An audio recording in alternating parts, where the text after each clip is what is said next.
Hi, I'm Mike Zub. I'm the Director of Planning for Mylona McBroom, and we thank Methacton Public Schools for the second opportunity to be able to present our qualifications to the public. I want to go through a little bit about our team structure for this project. I will be the project manager for this project as well as lead public outreach. As part of the rest of our team members, we have demographers, certified city planners, as well as GIS professionals. Our project team collaborates on probably 20 plus assignments of this nature each year. We provide an integrated approach with built-in public outreach plans, program management plans, as well as quality control plans, ensuring that we're delivering the best project and the most accurate results, knowing how hot topic these are and how contentious they typically are, that our clients could have faith and full confidence in what we're delivering. Looking at our experience, we do a large amount of school redistricting, typically through the New York City metro area and lower Fairfield County, which is very analogous to many of the suburban communities of Philadelphia. As part of these studies, we do facility utilization plans as well as redistricting and reconfiguration plans. Regardless of the size or type of your system, we tailor an approach that meets your specific needs and concerns. Anytime you take on a study of this nature, key pieces of information are the facts, and the facts really set the stage for getting the public involved in the process. So we deploy a data-driven approach. We're able to analyze, understand, and present in a digestible manner for every single person in the public large amounts of information so they can understand why the process is moving a certain way, why enrollment projections are happening and occurring, and have faith in those projections going forward, and understand exactly what the ramifications are for any future redistricting that may need to occur as part of this process. Understanding what's going on here, we know that the community is already fatigued over the last few years discussing declining enrollments and looking at how facilities are being utilized. And over the past spring, they began moving forward with the notion of redistricting, and that there has been the idea floated around of the ability to consolidate a school or not and what that means for the community. This is not a new process to us. Many times we've come in at various stages of this type of process, so we are very well aware of how to be able to navigate it. We see this being two phases. The first phase is to do an independent study of the enrollment projections again and to verify and understand what capacity exists at the school and how that fits future programming, as well as what the utilization will be not only for this coming year, but 10 years out for the system. The next phase will be based on the findings of phase one, and that is really looking at a redistricting plan. The redistricting plan may or may not include the consolidation of an elementary school. We have gone through plans before where we've run parallel paths on consolidation or non-consolidation, providing public meetings and information as well as conversations with the board so they understand the full impact of each and understand what decision may have an impact 20 years out in the system. Looking at the project schedule, we see this largely as 6 months. Phase one is really the fact-finding, collecting all of the data, analyzing housing, analyzing demographics, analyzing enrollment projection trends, preparing information to work with not only the redistricting committee, but to be able to present to the public along the way so they know exactly where we're at in the process. We're able to accomplish this largely within the 2 months in the beginning of the process because we'll have all of this data at hand. It's our understanding that the enrollment projections that Methacton uses are predicated on October 1st enrollments, so this is also a good time to be able to kick that off because we're using the most current information. And then we see the bulk of the work really revolving around the redistricting plan. That's going to be generating options, working with the committee, getting information out to the public, and ultimately building consensus until we can get to those final recommendations towards the back half of our project schedule. Taking a look at our project approach, we look at this at two levels. The first I'm going to touch is the district-wide level, getting an understanding of Montgomery County and knowing where the housing initiatives are going, what's happening with sales and starts, all of the key drivers of enrollment. We know that there has been a pretty steep enrollment decline there. We've worked in many communities that have had a steep enrollment decline, but from our experience with the improving economy, trends are starting to change, and old methodologies that may have held water for a number of years in doing enrollment projections in the new economy, those need to be looked at with a little sharper eye. We're seeing some new methodologies that are really proving valuable and getting much more accurate results for our enrollment projections in lower Fairfield County, Connecticut, which is a metro of New York City. We think that these would be very applicable to the Philadelphia market area as well. when you talk about redistricting, it's not just what's happening at the district. Different schools within the system have different neighborhoods. They have different characteristics from a demographic, a housing standpoint. We're looking at how those trends are impacting the whole. You really need to delve into those individual neighborhoods and get a good handle on the enrollment trends from school to school. It may be the fact that some are inflated now due to a bubble, but we want to understand if there's future bubbles coming, where they're at. This not only impacts what the utilization will be at each elementary school, but also for developing redistricting options. This will drive a lot of our considerations. I've thrown two examples on the slide today. One I think is quite interesting and be very applicable to what we're doing in Medacton. That's looking at students generated from housing sales. We have a methodology we're able to capture MLS data for housing sales and then tie those into students that may have not been in the system before and that arrived in the system due to this. By looking at the data over a number of years, we're able to determine trends in that. Are we seeing a higher multiplier per student generated from each sale? Those will be key factors, and what we've experienced is that those factors vary from different neighborhood elementary school to neighborhood elementary school. As well as understanding and visually displaying some heat maps and using our geographic information system tools to be looking at trends in student enrollment, identifying hotspots where students are moving into a system or moving out of a system. Those all inform our process and help the public as well as the redistricting committee visualize what is going on there, making the process much easier to work with them on because it is a quite difficult and tricky process. Taking a look at some of our district-wide scenarios, we really want to know not only where growth has been occurring and where sales are occurring, but when you're redrawing boundaries, you want to have a pretty decent shelf life with that. So we always recommend doing a build-out analysis, which looks at the vacant land or development opportunities in the community, being able to talk with those planners at various levels of government, and to be able to illustrate visually where development is occurring, because you have choices to make, especially on raw vacant land. When you look at a school that may have potential for expansion versus a school that may not, you want to be able to put that development potential into the school that has potential for expansion, because that is going to ensure that you're going to suffer the least cost consequences down the road. Here's an example in Stanford, I think this is relevant as well, where we're able to look past what some firms would use as traditional Rutgers multipliers.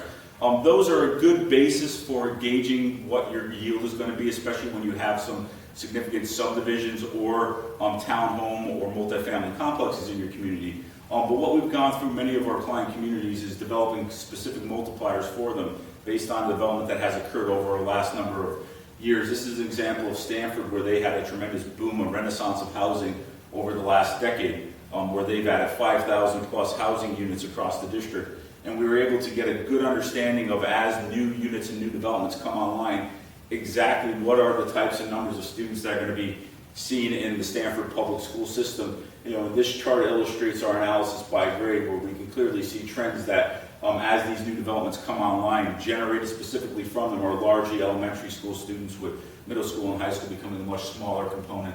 We see this being a key tool for Medacton Public Schools as well, to ensure that we've left no stone unturned as we be able to get into the redistricting process. This is your typical phase one enrollment analysis. These are projections that rely largely on the cohort survival. I want to caution everybody on cohort survival.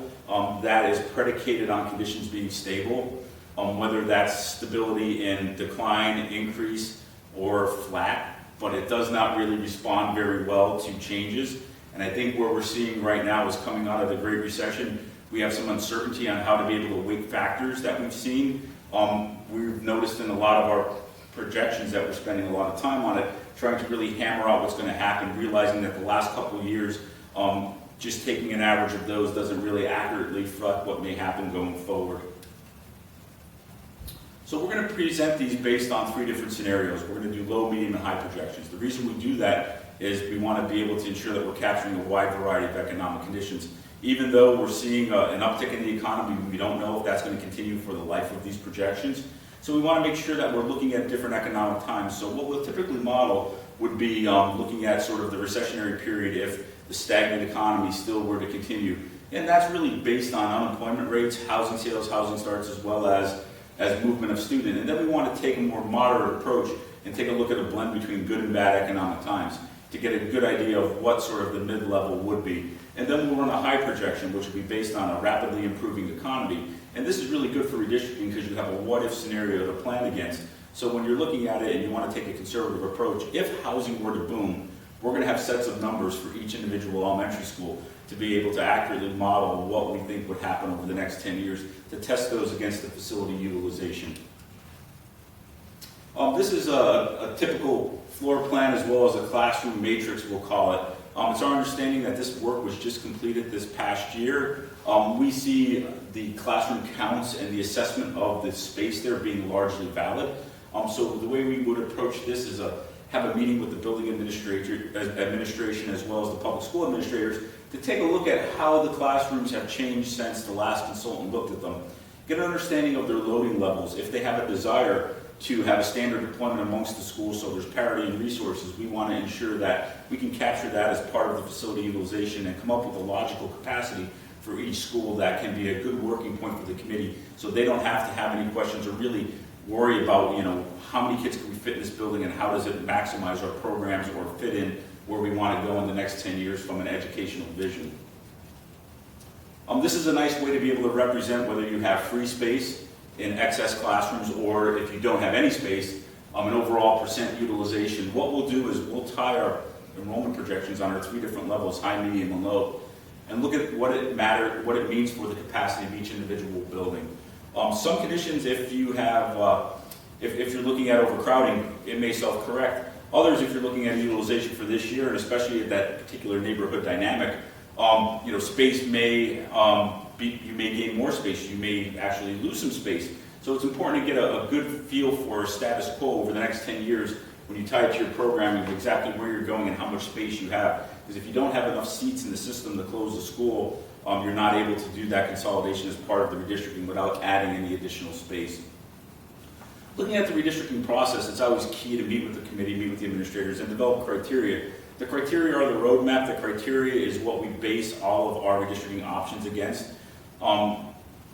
You do not want to have any polarizing issues going into this, so you want to ensure that everybody is on the same page.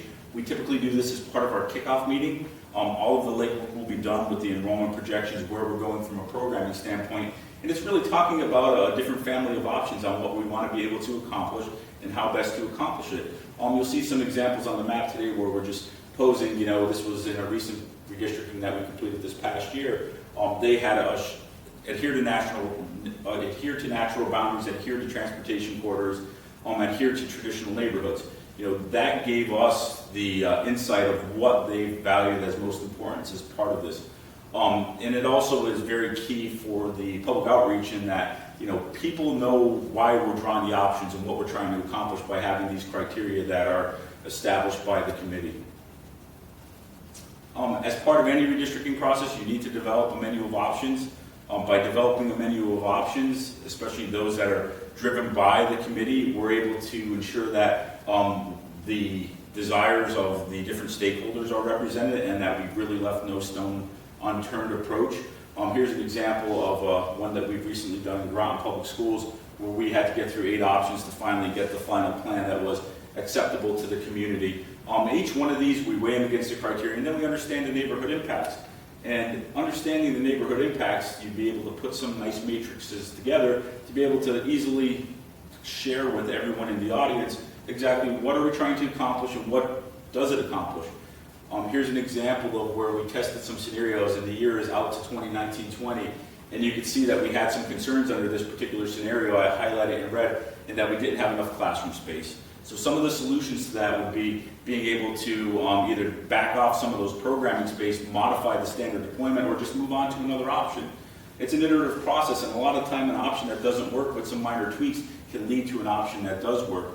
So it's really being able to work closely and work through the entire process. And then when you begin to have your menu of options that do work from a standpoint, you want to be able to share with the community, share with the administrators exactly what are the pros and cons of these, because they all have considerations. No redistricting plan is the one sort of magic plan that solves all of the problems. There's always considerations. Redistricting is involuntary movement of students. We know that. We've been through it before. We understand exactly what it means, and we're very sensitive to everyone's needs. So being able to lay it out in a fashion where these align with our criteria, we have facility costs, we have issues for transportation, we know what it's going to do for education, and we actually know the number of students that are going to be moved and who's going to be moved, so we can engage the impact on each individual elementary school to really get it out there and let people make their own informed opinions on what's happening. The key to any redistricting plan is public outreach. It's being able to thwart and hold off the people that are getting misinformation out there. It's being able to have the right information, overpower the misinformation, because you always have contingents in every town who are using the blogs, using the little blogs on the newspapers, have their Facebook page, and largely they're spreading misinformation. So if we're getting the right information out in an easily understood fashion, it really mitigates that misinformation. It makes an easier job not only for us as the consultant, but also for the committee, because committees are largely volunteers. It's great for them to step up as part of this process, but we want to make their job as easy as possible, having worked with many committees in the past. I thought I would just spend a minute or two to touch on a couple case studies that I thought drew a lot of parallels to this. This is Milford, Connecticut, where we just wrapped up a redistricting there. The goal of this redistricting was to go away from a sister school scenario of pairing pre-K2 and 3-5. We had done a series of enrollment projections that worked through a long-range planning committee. The ultimate recommendation was to be able to redistrict to get back to this prior format that they had. We had a lot of public out there. That was in the news. We had a contingent of neighborhood members coming out to every meeting. But it was really not just a technical part, but it was establishing the process to be able to allow the Board of Ed to make a decision and adopt a plan that they knew was the right plan. I believe in this one, we went through 3 iterations of option 4 alone, but it really came down to finding a way that we can make it work in the least disruptive fashion. And the one concession that was made as part of this one was we were able to phase the redistricting in that all 4th graders, because it was a K-5 system, were able to be grandfathered, and that was key for the community there. Another one, and just by coincidence, in New Milford, Connecticut, they've had rapidly declining enrollment, probably very similar of that to Methacton. They had weighed the option of consolidating an elementary school. We had a committee-driven process. This process took a number of months to go through, working with the committee. We had public outcry that was largely being fueled by the fact that they didn't want to buy into the enrollment numbers.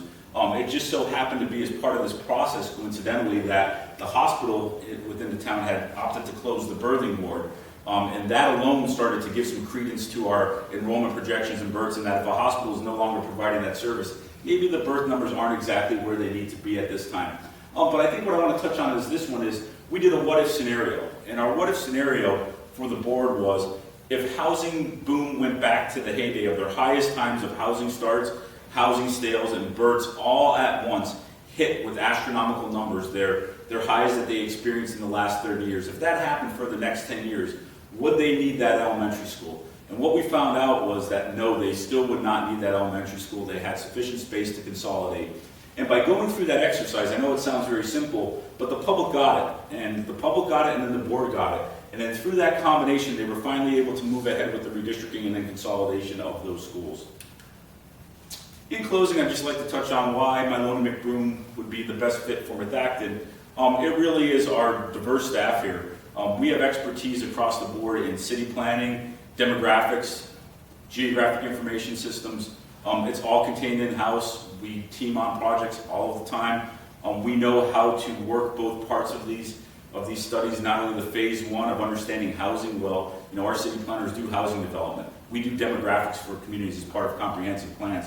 We understand the big picture, and we also understand from working with private developers what drives markets, and we're ahead of the market conditions and ahead of the curve there. Our expertise in being able to analyze results for each of our projects, as we test boundaries, we produce projections. We have a methodology that we've developed over the years that we can accurately test the what-if scenarios out 8 to 10 years with good results and good confidence, knowing that this is going to work. That's a tool that not many firms have. We understand the sensitivity, and I think that's, even though it's second, that's probably the most important. We've done redistrictings in many communities, and they're all contentious. Some temperature gets a little hotter than others, and we've been there, we've stood there presenting our plan to audiences of 600, 700. We've dealt with redistricting plans that only matter for utilization, but also ones that were racial balance plans as mandated by our state, being very cognizant of the community, cognizant of those issues, but also sticking to that data-driven process. So it's based on facts. We have a sound forum for this, and it's really us sharing our unique process with you, being able to guide you through this tough time. We have a proven track record for pulling these projects off. We've provided more references than we're asked for. We encourage Acton Public Schools to call all those references. Do research, Google us, look up our projects. We're in the news. Feel free to call those school systems. We don't have anything to hide. Each one of our projects, we're proud of it. I believe our clients are happy with our work. We feel bringing that to McDacton would really help elevate this process and make it a lot easier and help squelch some of those fears that have popped up over the last year from what we were reading on the news, thinking we could help smooth the road moving forward. And it's really our public outreach. People want transparency. People want to know what's going on. We're not going to hide anything. We're going to present information. We're going to present information so they understand it, and we're going to be there to answer those questions. So in closing, we look forward to hearing from you again, and we thank you for the opportunity to be able to present a second time to McDacton Public Schools.